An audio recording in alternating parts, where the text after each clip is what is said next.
reality.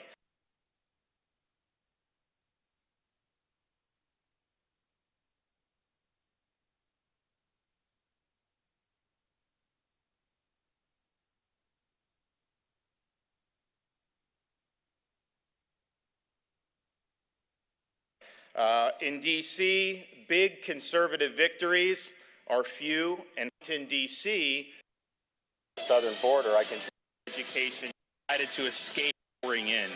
Made that very.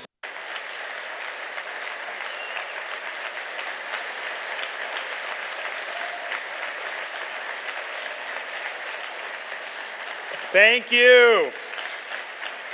Greetings from the free state of Florida. You know, as I was coming into D.C., I noticed that as of January of 2023, 5 of the 10 cities where people were relocating to all happened to be in the state of Florida. I also noticed that Washington, D.C. had one of the highest exit rates for homeowners of any place in the country. And where was the #1 destination for those people fleeing Washington, D.C.? Miami, Florida. Now, Florida has been a refuge for those who have been fleeing disastrous policies imposed by leftist state and local governments. And Florida, because of our leadership and the folks in our state, we've really become the beating heart of the conservative movement in these United States. And so, Dr. Roberts, if you ever think about bringing Heritage south. I know there'll be a lot of logistics in that, and I can't promise everything, but I can promise you lower taxes, safer streets, better schools, and much saner government. So the choice is yours.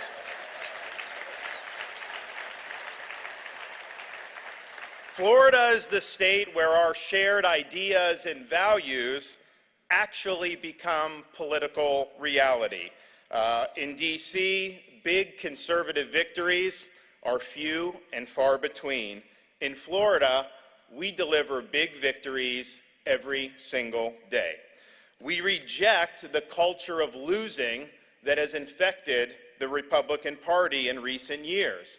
In Florida, we know that there is no substitute for victory, and win we have. In 2018, I was elected governor by about 32,000 votes out of over 8 million votes cast. That is less than 0.5% victory margin.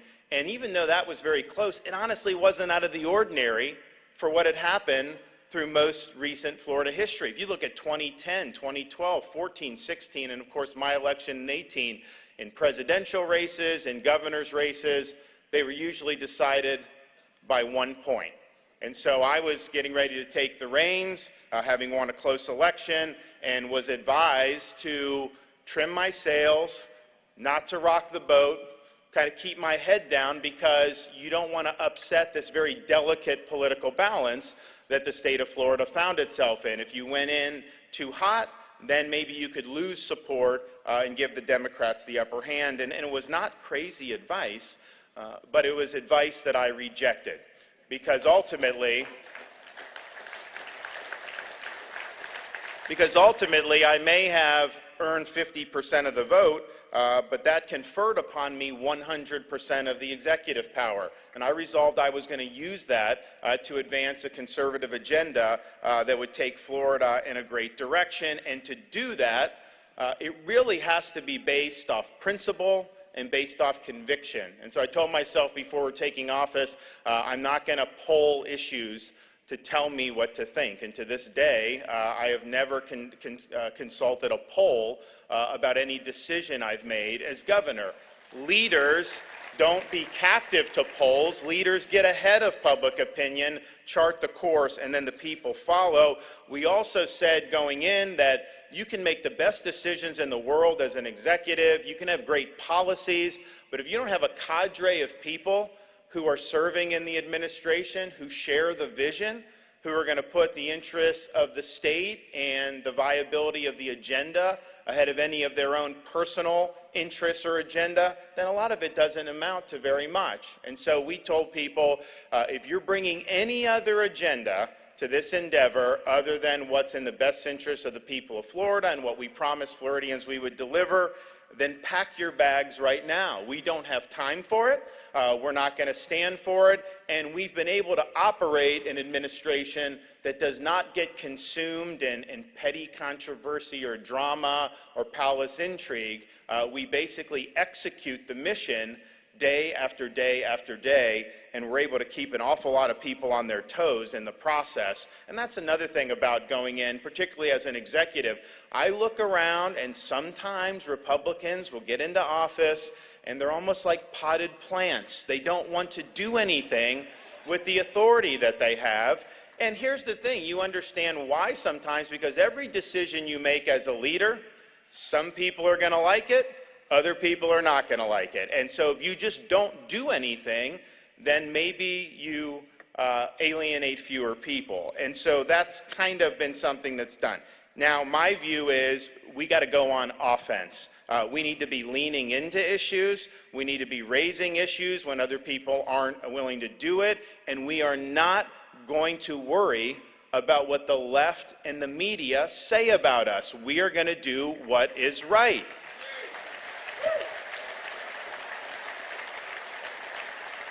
I mean, in fact, if the media's not attacking me, then I wonder I must be doing something wrong. So it's actually good, positive feedback.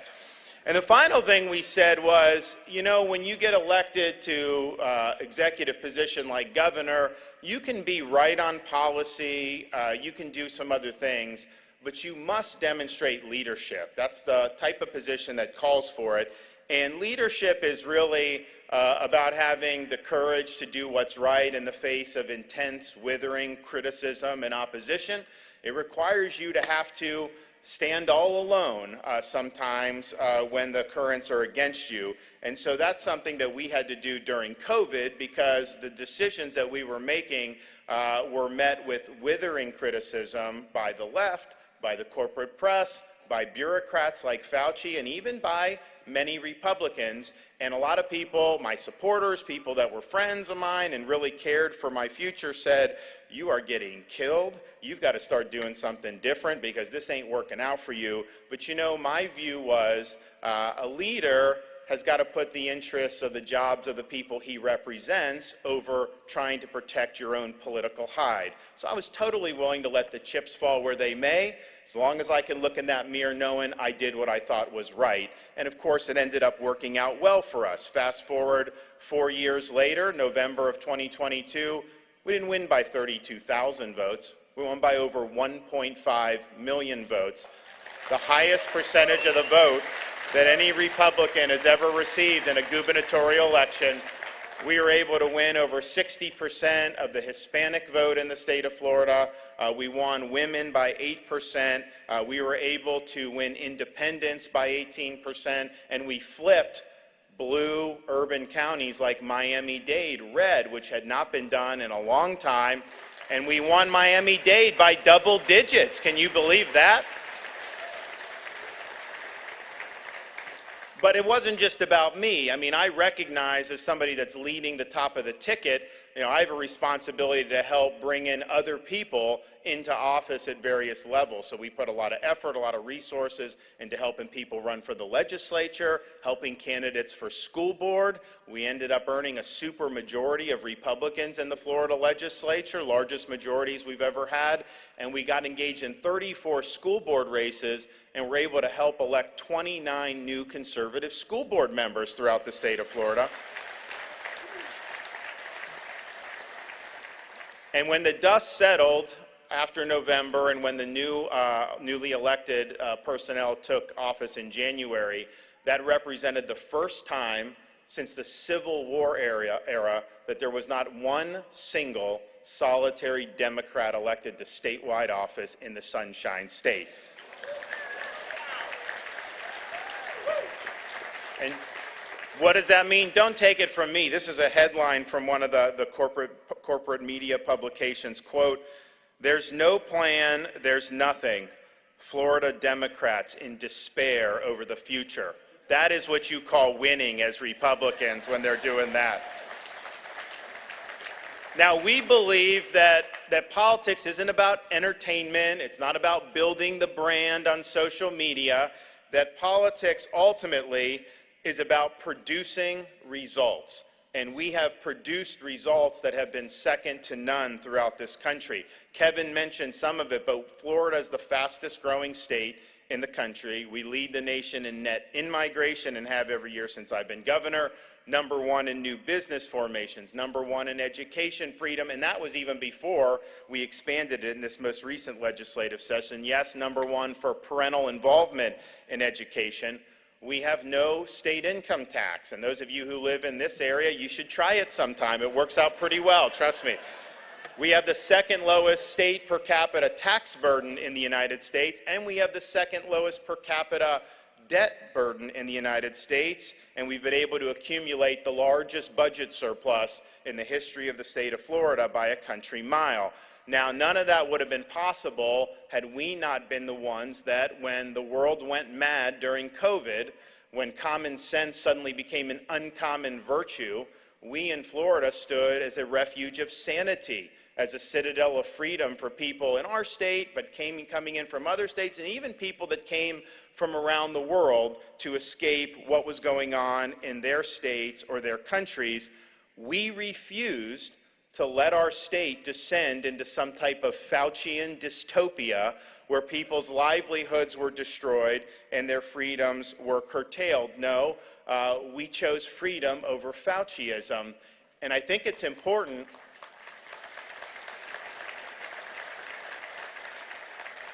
and we stood against it at every turn on keeping people employed, businesses viable, making sure kids could be in school, banning vaccine passports, banning COVID shot mandates for school children, and of course saving people's jobs for those who did not want to take the mRNA shot. And so every time we needed to step up, we did. And I think it's important that people aren't allowed to rewrite history about any of this. Fauciism was wrong. Fauciism was destructive. Fauciism was responsible for students being locked out of school throughout this country for a year. Fauciism was responsible for people being forced to take vax. Fauciism was responsible for putting us on a path to some of the economic problems that we see now. We can never let that happen to our country again.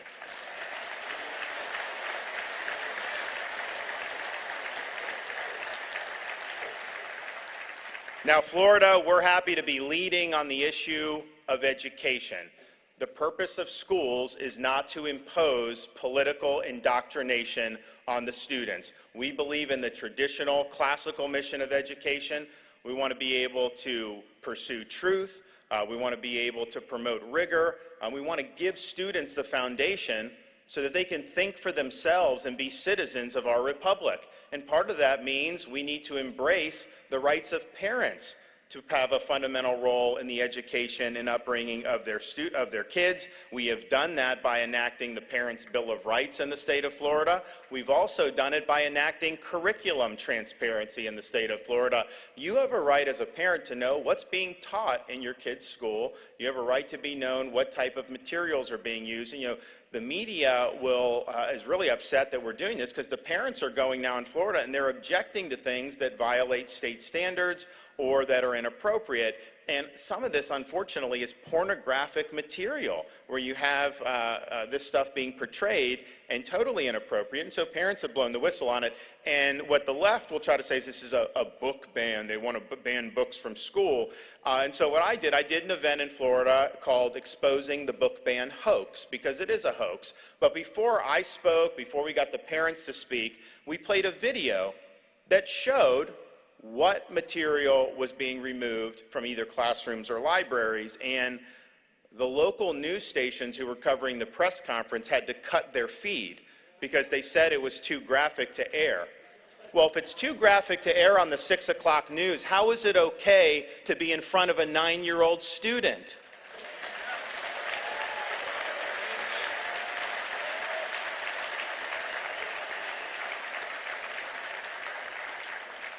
We will not allow our schools to be captive to an ideological agenda, and we have eliminated critical race theory in our K through 12 schools. We're not teaching kids to hate our country or to hate each other with your tax dollars. We are going to embrace, and we have embraced, a renewed emphasis on American civics. We need to teach our students what it means to be an American. We need to teach them about our constitutional foundations so that when they graduate, they're not listless vessels as citizens, but they actually have a strong understanding of why people have fought and died for our country. We also are the only state in the country that sets aside one day every year to teach our students about the victims of communist regimes throughout history. We're telling the truth about Marxism and Leninism. And the education stuff is important because, as a governor, I know how important it is to the future of our state and really to our country. And so I see that very clearly, but I also see these issues through the lens of a dad of a 6, 5, and 3-year-old. And my wife and I both just believe that parents should be able to send their kids to school, kids should be able to watch cartoons, kids should just be able to be kids without having somebody's agenda shoved down their throats. It is wrong to teach a second grader that they may have been born in the wrong body. It is wrong to teach students that gender is a choice. And we don't allow that in Florida. And the left didn't like it, a lot of the media didn't like it, and Disney didn't like it. But you know, we govern the state of Florida, not them, and so we've done what's right to make sure that our education is sound and that our children and parents are protected. We've also had to do things like protect women's sports, which I'm very happy to do, but it's sad that we're even having to do that, and it's also sad that we're having to combat doing puberty blockers and sex change operations for minors. Who would have thought that would have been something that would have been appropriate? Now in Florida, when you do that as a physician, you lose your medical license, and we have more to come with our legislator.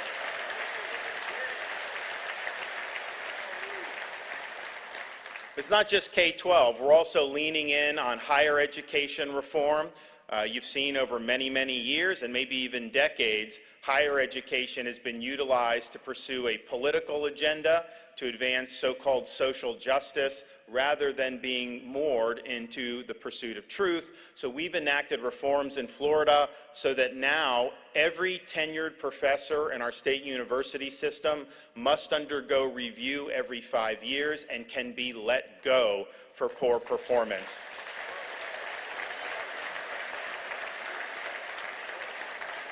And within the next few weeks, I'll be signing legislation to make Florida, I think, the first in the country. I think we may beat Texas to it, but I think they're going to do it too, and I hope they do. We are eliminating so-called DEI in our public university system. Root and branch, it's done. They say it stands for diversity, equity, and inclusion, but the way it's practiced, all it is about the imposition of an ideological agenda on the student body and even on the faculty. No, we think as practice, DEI more appropriately stands for discrimination, exclusion, and indoctrination, and that has no place in our public institutions. And so part of what we're called upon to do with education, all these other issues, is combat what I call the woke mind virus. Woke ideology is a form of cultural Marxism that seeks to divide our society on the basis of identity politics. It is an attack on merit and an attack on achievement. It represents a war on truth. Don't tell me that babies are born racist. Don't tell me that men can get pregnant. That is not true, and I do not accept that. The woke represents a war on truth, and because it's a war on truth, we must engage in a war on woke. We reject the weaponization of corporate power under the guise of things like ESG, and we've worked to eliminate that from state pension fund, and we're going to be enacting statutory protections against it very, very soon. ESG is basically window dressing for using corporate assets to advance a left-wing agenda on society. And here's the thing, we can win elections, we can say the right things, we can even do the right things, if the left can just impose its agenda through corporations or other private means, and we don't do anything about it, then we are going to be losing. What they are trying to do is they're trying to do an end run around our constitutional system. They know these policies like a war on fossil fuels and domestic energy, war on the Second Amendment and other types of individual rights. They know that that would not work at the ballot box. So they can just do an end run around that process, engage in this to try to change policy or change culture without ever being held accountable. They're going to take that opportunity to do it, but that is going to change our country for the worse. And so I just think as conservatives, you know, it's not conservative to just simply defer to every corporation in America. That's being a corporatist. And so when I have to look to see in the state of Florida, you know, are we being governed appropriately? Are we advancing the rule of law? And I have to take on a company like Disney, you know, a corporatist would say that you have to give Disney everything at once. Well, in reality, Disney was enjoying unprecedented privileges and subsidies. They controlled their own government in Central Florida. They were exempt from laws that virtually everybody else had to follow. They had great tax breaks. They were even able to rack up debt. No single entity or individual in the state of Florida enjoyed such privileges. And you know, that's not good government, that's not free enterprise, but it's certainly even worse when a company takes all those privileges that have been bestowed over many, many decades and uses that to wage war on state policy regarding families and children. So we said that arrangement doesn't work for us. That self-governing status is gone. And that's exactly what we did, and we were right to do that.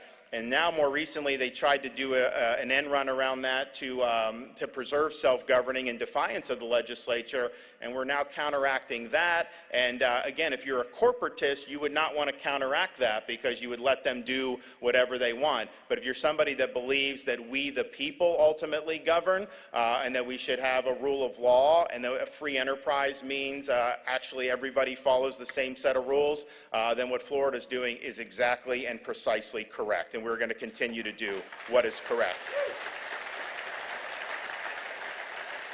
One of the reasons we see all these problems in cities with crime is woke ideology is infecting how people are doing law and order and criminal justice.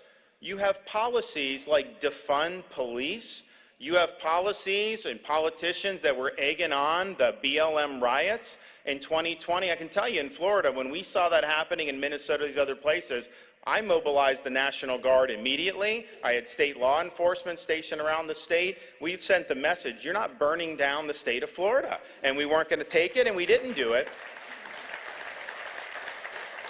We've also enacted legislation that bars local governments from defunding the police. I mean, you can have 3 yahoos on any city council do something stupid, but we're not going to let their citizens suffer as a result of that. We'll keep the cops on the street and put the money back in. We even did legislation to guarantee that those involved in rioting, looting, and other types of mob violence didn't just get a slap on the wrist like they do in Portland, but that they would get the inside of a jail cell and actually be held accountable.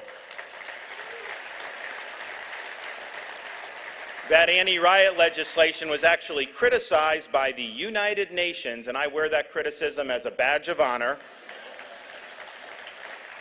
We also reject policies that eliminate cash bail and that allow criminals to get out of prison before they've completed their sentence. Those policies have been tried in this country, and those policies have failed in this country. And finally, we recognize the problem and the danger of left-wing prosecutors getting elected in some of these deep blue areas, usually with financial support from people like George Soros, and they pledge to be effectively a law upon themselves. They don't like a particular law, so they will not enforce it. They will weaponize their office to advance an ideological agenda. When we had somebody doing that in Tampa, who was also supported by Soros, and he said there were certain laws he refused to enforce, I removed him from his position. He is gone.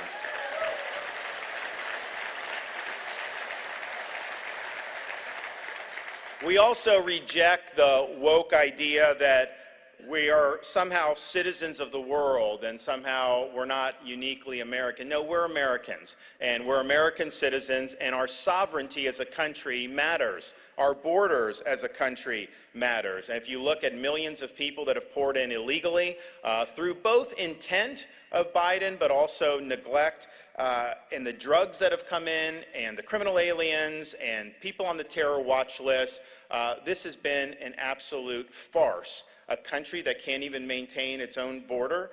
Give me a break. In Florida, we've been on offense against illegal immigration. We've banned sanctuary cities in our state. We actually work with the Coast Guard near the Florida Keys because they try to run boats into Florida from Haiti and Cuba and other places. And so we've supplemented Coast Guard operations at my direction. We've now repatriated over 11,000 illegal aliens since August alone, back to Haiti, back to Cuba, and now the boats are coming basically at a trickle because isn't it amazing? When they know you're going to enforce the law, they don't even try to come like they're doing now at the southern border. But the thing that bugs me, you don't even hear about this from most media organizations. In fact, the only time I really saw them get concerned about the border and about illegal immigration was when we had 50 illegal aliens show up in Martha's Vineyard. Then they got really upset that happened. Of course, they removed them off Martha's Vineyard the next day, even though they said they were a sanctuary jurisdiction. I think to ultimately solve the problem of illegal immigration in the border, you need a lot of things. But you do need to actually construct a wall along the southern border. Walls work. It allows you to use your resources more efficiently. And what I've told President Biden is, I've got some know-how in Florida. When Hurricane Ian came through in September, really wrecked southwest Florida, almost a Category 5 storm. One of the things it did was it knocked out a bridge going from the mainland to Pine Island. It also severed the Sanibel Causeway in 3 different areas. Now, those are not bridges operated or owned by the state of Florida. They're local. The locals were telling the residents of those places it's going to be 6 months before this can get back running so that you can get back and forth via land, and so make some other arrangements. And so that was really a problem for a lot of the folks because their islands would have probably withered on the vine. So they came to me and said, Governor, can you help us? I said, yeah, I'll help. It's okay, what do we do? So I got my guys together. I said, okay, I don't want any bureaucracy, I don't want any red tape, and I don't want any excuses. Let's just build this and get it done. And so instead of taking 6 months, we were able to reopen the Pine Island Bridge in 3 days, and then 2 weeks later, reconfigured the Sanibel Causeway. I just raised that because I'm willing to send those guys in Florida to the southern border to build a wall. Come on, Joe, put us in. We'll get it done.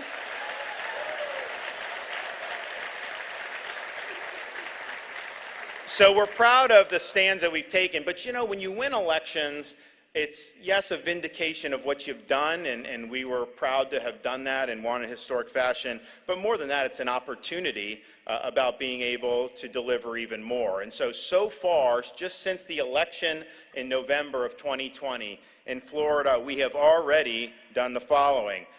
We have taken the #1 education choice state in the country, and we've put it on steroids. We now have universal ESAs, the largest expansion of school choice in American history. That is on the books. We also, because we're mindful about having a good economy with not having bad incentives, after many decades of complaining, we enacted the largest tort reform in the history of the state of Florida. We're no longer going to be a litigation hellhole. We recently signed the heartbeat bill to protect life.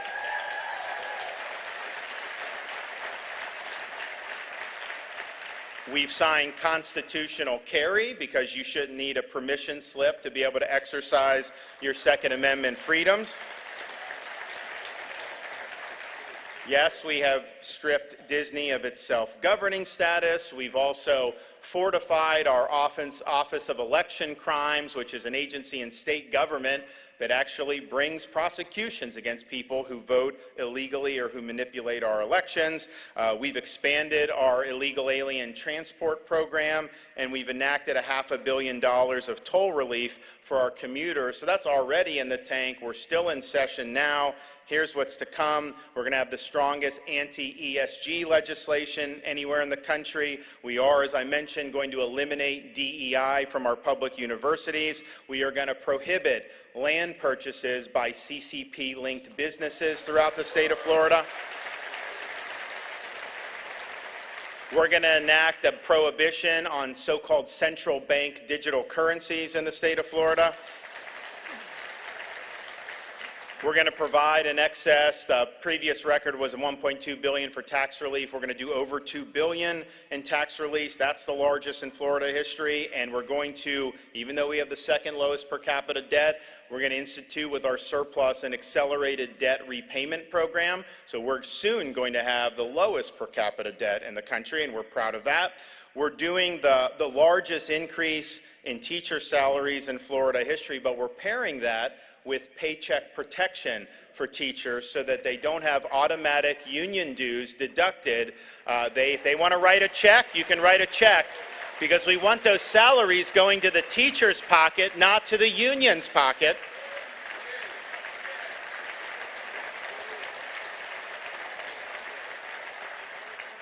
We are making sure that students are not forced to pick pronouns in our schools. You know, we didn't do that till about 5 days ago, so we're just going to do normal school. There's going to be protection against that.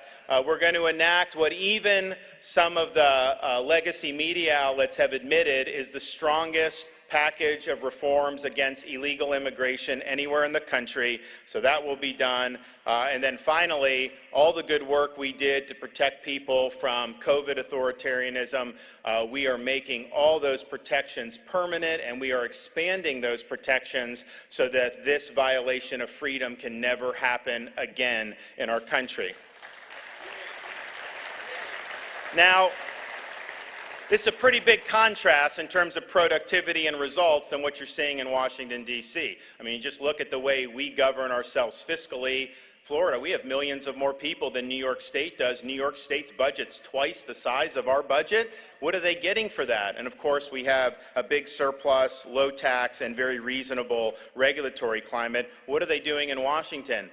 Profligate spending, trillions and trillions of dollars printed by the Federal Reserve, massive amount of debt that continues to accelerate, and of course with interest rates going up, servicing that debt is becoming even more expensive.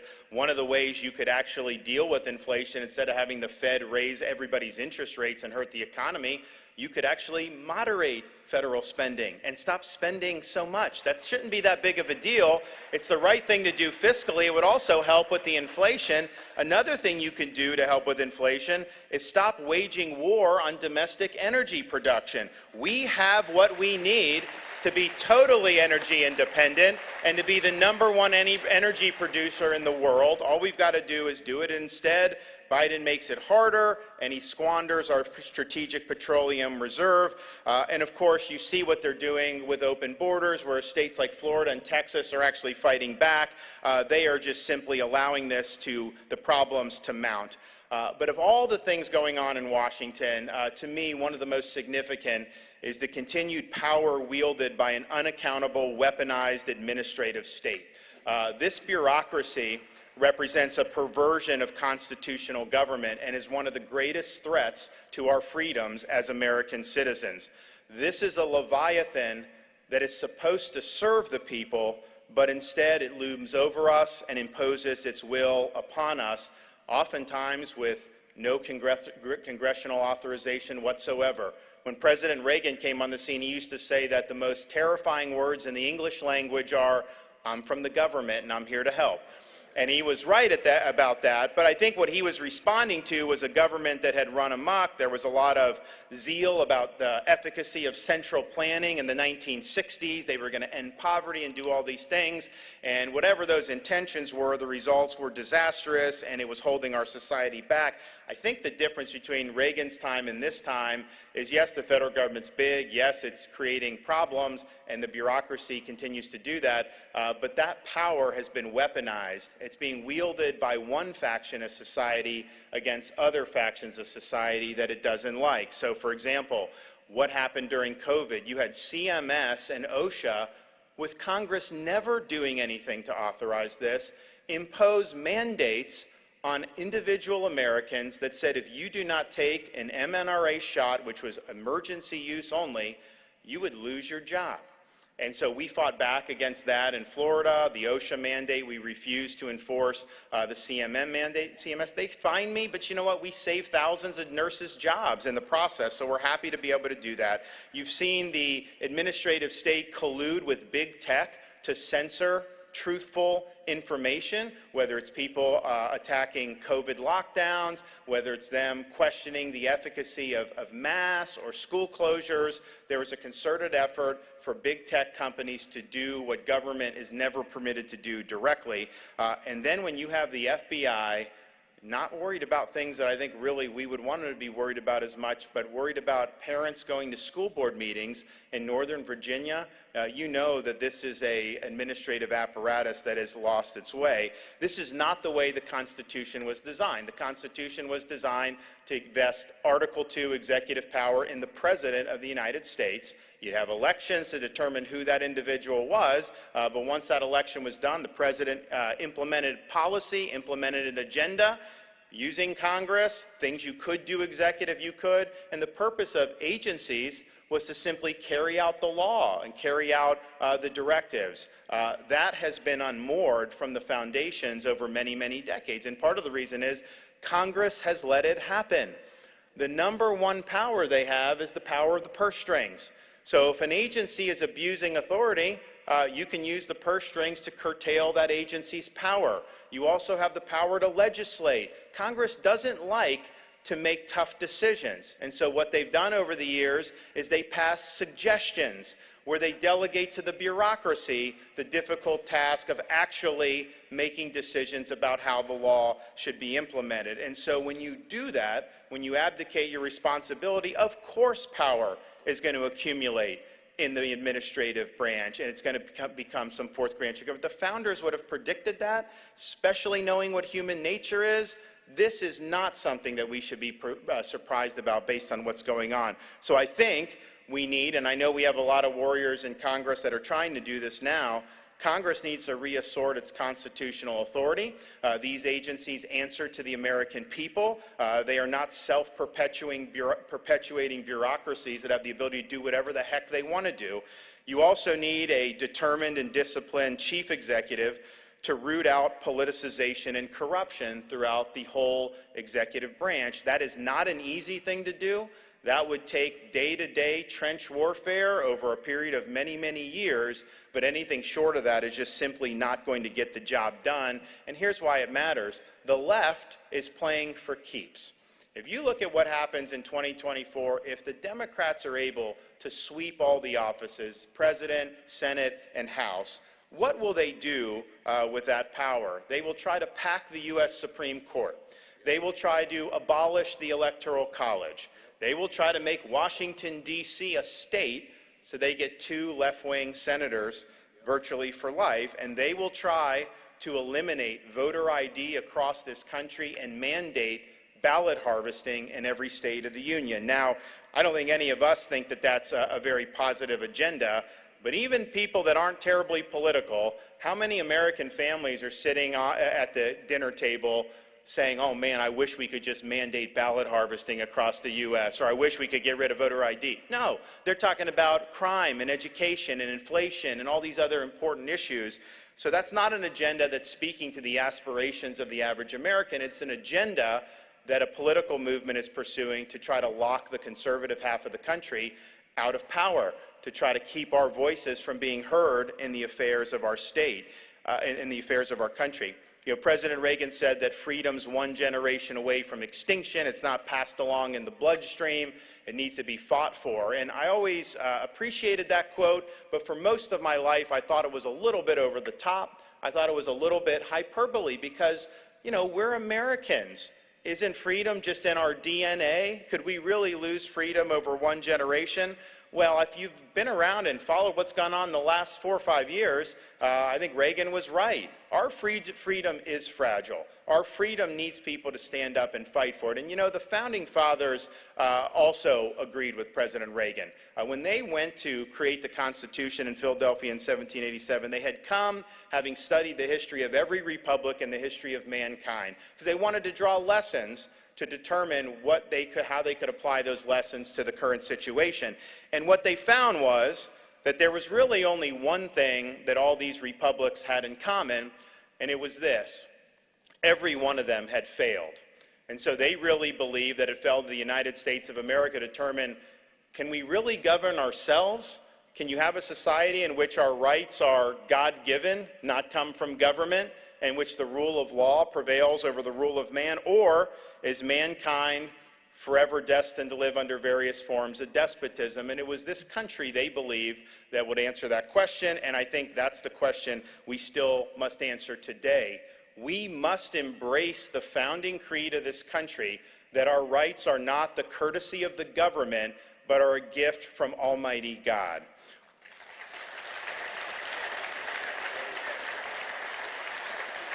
We must reject the idea that self-government can be subcontracted out to bureaucratic and technocratic elites who simply reduce us to mere data points. We must insist on the restoration of constitutional government, so that government of, by, and for the people shall not perish from this earth. We have a responsibility to carry on and preserve what the father of our country called the sacred fire of liberty. It's a fire that burned in Philadelphia in 1776 when 56 men pledged their lives, fortunes, and sacred honor so that we could have a new nation conceived in liberty. It's a fire that burned at a cemetery in Gettysburg when the nation's first Republican president pledged this nation to a new birth of freedom.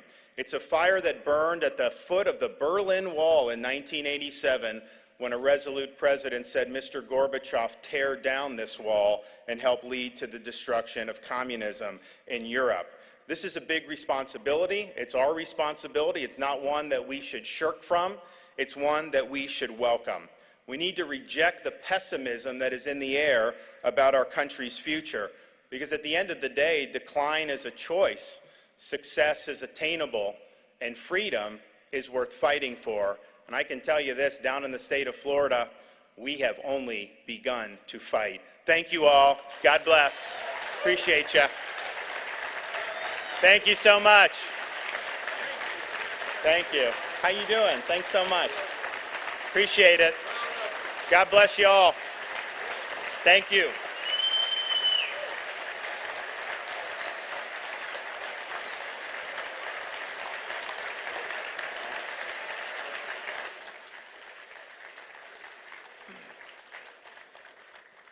Great job, Governor. Thank you. Well, we've got a few minutes for a couple of questions. One quick question, it's about the future. It's on everyone's mind. Should everyone wear cowboy boots with suits? Absolutely. You know, when I was in the Navy, they actually would let you, because you had the normal dress with like your khaki uniform. Cowboy boots were authorized, and that's one of the times that I really got into it. Yeah, in the Roberts household, these are called shoes. So thanks for representing. All kidding aside, one policy question and then one sort of advice question for everyone here and everyone watching. The policy question is, and you touched on this a little bit, yesterday President Biden was in the news about energy policy, the Climate Action Fund, and how the United States is committed to that. Would you connect the dots, and I think people know this, but just we want to hear you explain this to us, connect the dots between that and self-governance for the individual American. Why is the left so focused on what they call climate policy? Yeah, look, I think it's a pretext to be able to advance more control over our society and advance an ideological agenda. I mean, if you think of the people that are always talking about global warming and all this stuff, has there ever been one policy that they recommended that did not perfectly dovetail to what left-wingers want to do anyways? No. And it's also an issue in terms of self-government of a lot of this stuff is being imposed through executive fiat, If you look at what they're trying to do now with remaking how cars are done and all this, nobody ever voted for that. You look at some of the things internationally that they want to impose, they're not going to get that ratified through the United States Senate.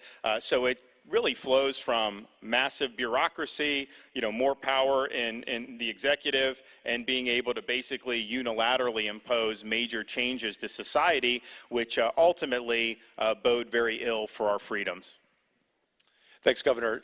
The advice question is just a brief preface. We've been doing some research at Heritage about people wanting to be optimistic about the future, and they're optimistic because of what you and, thank God, many other elected officials are doing. And yet our research shows that probably if you polled this audience, people watching, they would describe themselves as bearing a burden. Joyfully, because of their faith, because of their belief in the United States. The advice from you that we're seeking as governor, as a dad, as a husband, what do we need to do in our individual lives when all of these friends go home? They know they have faith in you and many elected officials. What can they do to help save this country? Well, I think Florida shows that it can be done.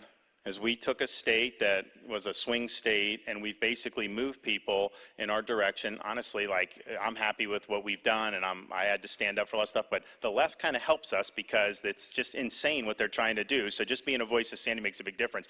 But nothing, when you have a situation where you have that agenda is permeated every institution in society, you are going to face blowback if you stand for traditional principles, traditional values. That's just the reality. It's not just me being a governor, parent going to a school board meeting, us trying to speak the truth.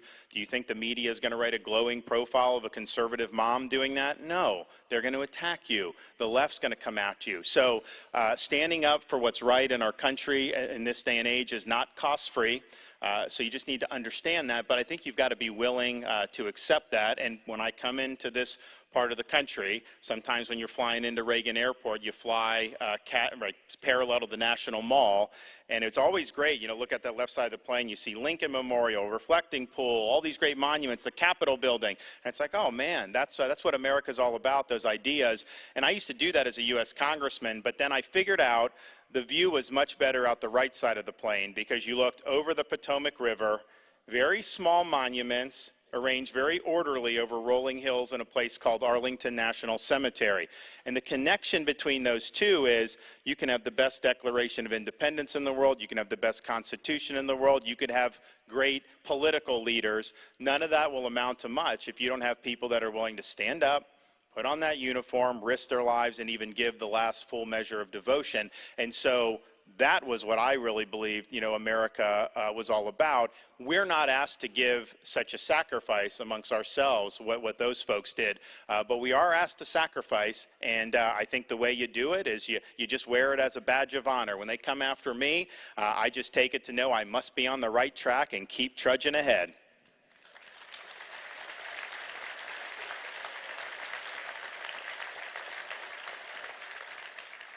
It's amazing. This is what you call a market signal. People like courage. So, Governor, it's such a privilege to have you here. And I know you would say this as well. You mentioned in your speech, for all of you who have joined us the last couple of days, those of you who've joined by watching, by listening to this, we just want to thank you for holding the line for America. This conversation, very fittingly, will wrap up the Leadership Summit. We have a little more celebrating to do, but I would just say I'll observe Governor DeSantis that it's appropriate that America's governor would be here to help us conclude this conference. God bless you. God bless. Thank you.